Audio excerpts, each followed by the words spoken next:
everyone. This is Monica Cusa with Que Onda Magazine, and today we have an exclusive interview with Senator John Whitmire.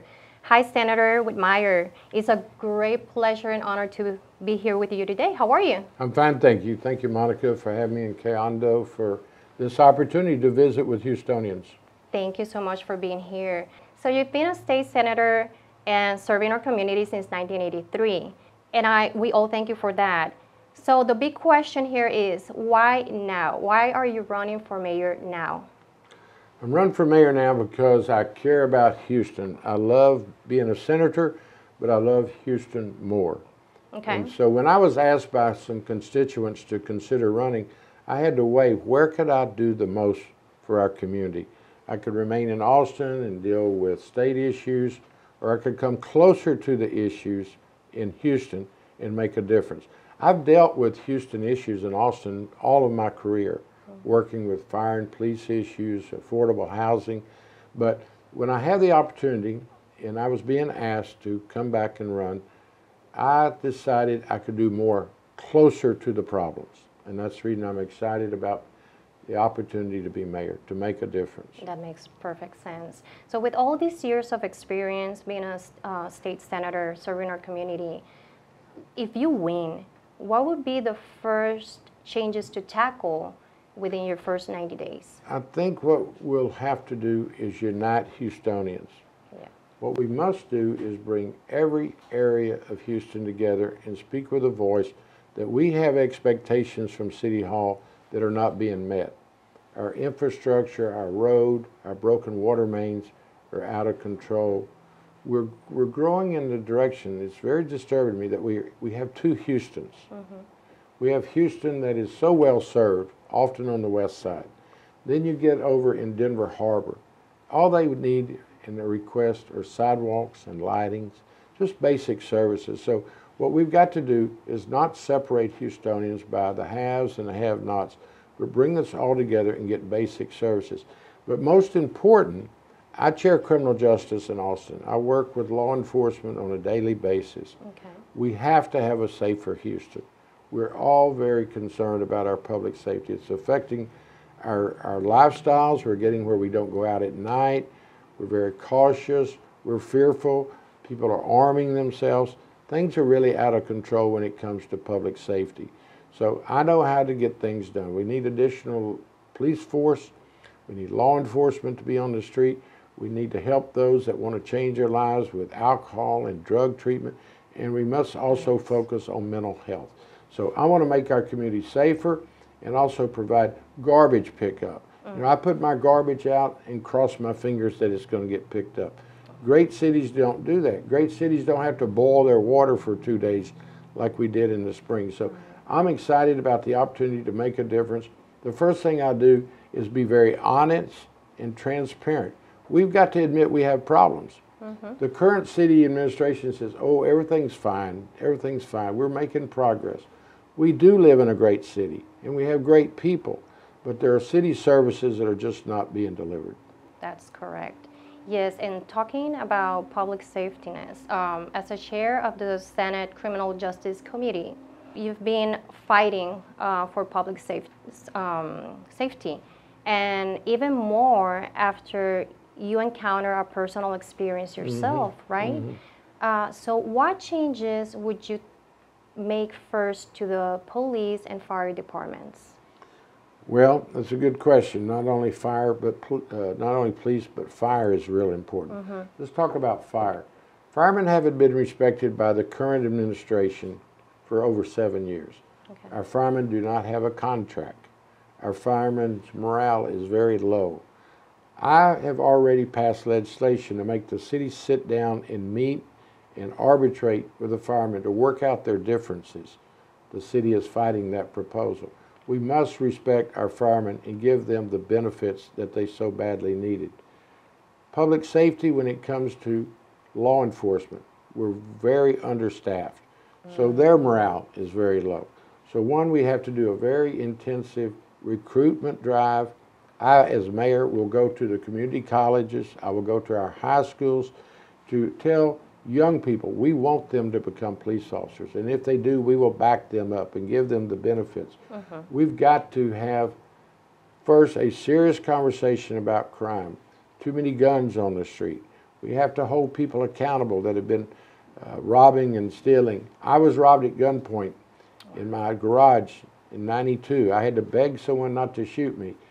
I don't want anyone else to have to go through that experience. It's horrible.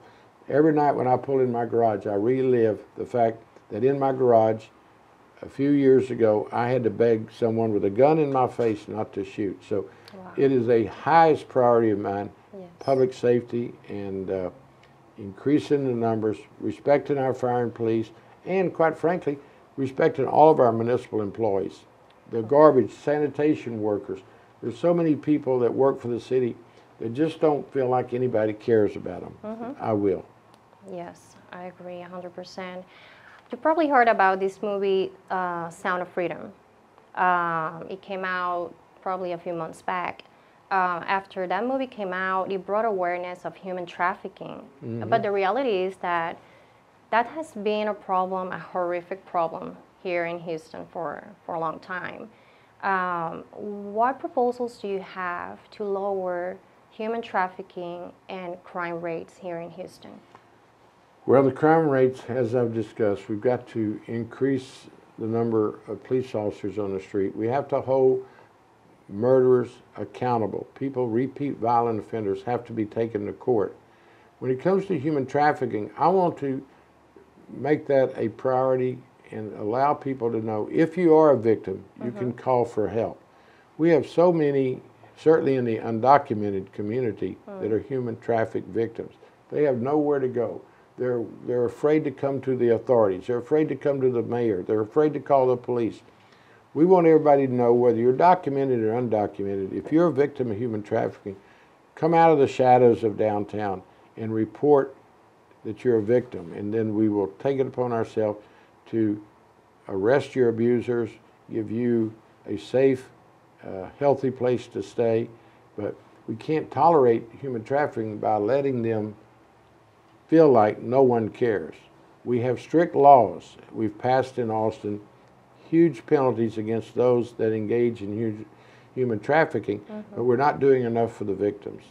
So often, for instance, some of the sex workers on Bissonnette that gets a lot of coverage. Sex workers there are really victims of human trafficking. So we shouldn't arrest the sex worker, even though we're not pleased with their work. But the bottom line is, so many of them are controlled by human traffickers. So get after the human traffickers, support the victims, let them have a second chance to change their life, give them the resources they need, and I think it will make for such a better community.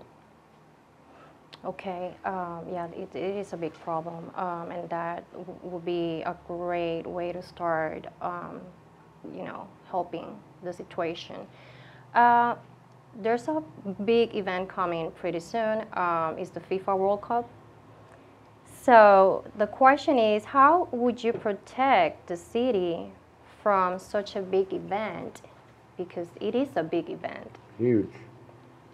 Well, we've done a real good job of sponsoring major events like the Super Bowl and the national championships, the Final Four. But I think we have to be prepared. I don't know that the city's ever had an event of this size and magnitude. People will be traveling here from all over the world. All over the world. So we've got to be ready. Back to that public safety issue. We don't want any human traffic victims to become victims of the World Cup and be abused during that period. So I think while we get caught up in the excitement, it'll bring a lot of revenue to the city. We've just got to have the leadership and be prepared. I'm certain we'll get resources from Austin and from outside of Houston to come in, help us with public safety. Transportation will be a real challenge. It's already a real challenge, but we'll just have to be ready. Okay. And I think we will be. Okay. I'm pretty sure we will. Yeah, we better be. Que Onda Magazine has always been very dedicated to help the Hispanic community, helping and serving the Hispanic community. What proposals do you have in mind to regarding immigration problems? Well, I think we have to speak to the reality that we have so many undocumented workers and families in Houston. Quite frankly, I think it's one of our strengths because Yeah. the workforce that they provide, the culture, the diversity. So I applaud our diversity and certainly the immigration issue. I do think we can do such a better job of communicating and reaching out to the undocumented communities. They're here, they're our neighbors. There's a flea market off of Hillcroft in West Park I went to about a month ago. Hundreds of mostly Central Americans that have just arrived, and the sad news is they have no health care, which is a concern. It is. They need assistance with education and most of the basic services. So I don't want them to be afraid of the City of Houston administration that I'm the mayor of.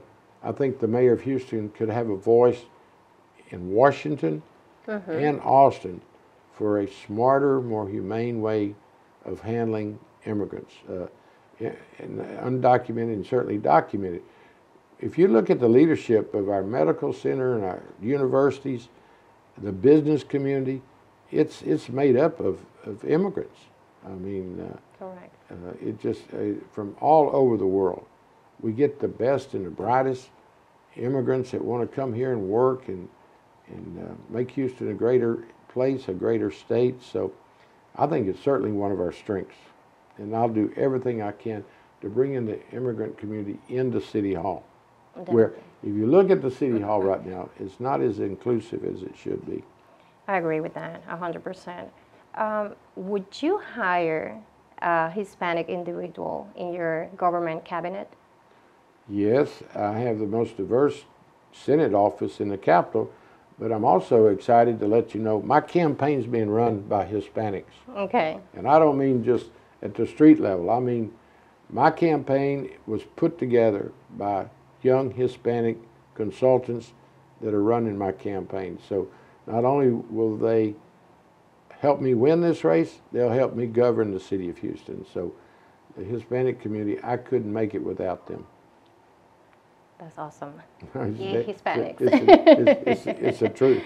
That's fantastic. How are you planning on capturing more Hispanic votes, besides everything that you just said? Well, obviously I have a good record of working in the Hispanic community. I've defended bilingual education. I've protected immigrants throughout my career in Austin, working with farm workers, protecting them in the field.